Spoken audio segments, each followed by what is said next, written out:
Hey class, Mrs. Morford here. Just wanted to record this video because it's easier for me to explain it via video than it would be for me to type out all of the directions. So this document is called Out of Class Learning. So every day when you're out of class, whether it be for COVID close contact, or maybe you tested positive, or maybe you're out for another reason, check this slideshow. It'll be in the Google Classroom and I'll tag you in it.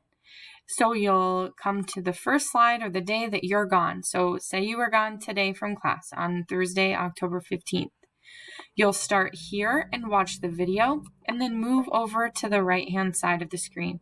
So I want you to be familiar with these 3 vocab words. You'll complete this ed puzzle, do your Quizlet review. I entered a quote for the day, a little motivational thing here, and then your last task for the day is to create a wanted ad, which I talk about in the video here. So everything that you need to do will have directions in the box, and it'll have a link that will take you to either another website or to a video that I record.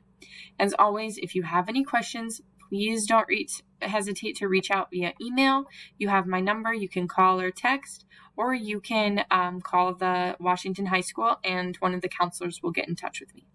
Happy learning. Bye.